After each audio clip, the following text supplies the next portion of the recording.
ვიდრე ვიდეოს ყურებას დაიწყებდით, გამოიწერეთ არხი, რათა არ გამოგრჩეთ შემდეგი სიახლეები.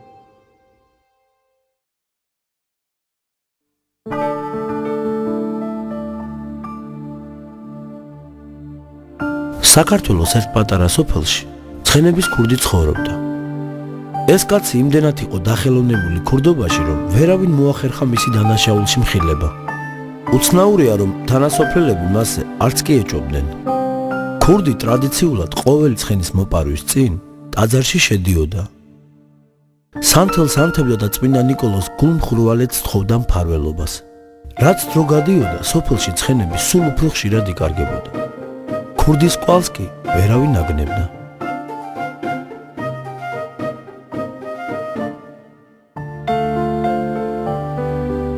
ერთ საღამოს ცხენების მფარავი ჩვეულებისამებრ ქურდობის წინ ტაძარში წმინდა ნიკოლოზის ხატთან მივიდა და მის შემწეობაში დარწმუნებული კვლავ ერთ-ერთ თავლაში შეიპარა. ის იყო ცხენი ჩუმად გამოყავდა, რომ რას ხედავს, მთელი სოფელი მის დასაჭერად შეკრებილიყო. შეაშინა ქურდი ხალხის ერთსულოვნებამ. მიხვდა, რომ მათ ცხენის დარდი აღარ ჰქონდათ და წინ ძიმე განსასწრელი ელოდა. ტყისკენ გაიქცა ცხენის ქურდი. უეცრად ერთ შემაღლებულ გორაგზე მოხვდა. იმ წამსვე გულით კვლავ წმინდა ნიკოლოზს მიმართა. წმინდა ნიკოლოზ, მრავალჯერ მიხსენ განსასწრელისაგან და ჩემი სული დაღუპვისაგან. ოღონდ ამერთხელაც, ახლაც დამიფარე და უნებელი გადამარჩინე. მოიხედა და მის გვერდით ცხენის გახრწნილი ლეში დაინახა. ხალხის ყიჟინის ხმად შემოესმა. მიხვდა ქურდი, რომ გამოსავალი მხოლოდ ამ გახრწნილ ცხენში დამალვა იყო. დაეხვია ქურდს მატლები. ძორის სიმკრალე გონებას უბინდავდა, მაგრამ მოხდა სასწაული. ამ სუნმა ხალხს ყურადღება გაუფანტა. კვალი აურია. ცხენის ქურდი კი კვლავ უვნებელი გადარჩა. იგრძნო ქურდობის მოყვარე ადამიანმა წმინდა ნიკოლოზის შემწეობა.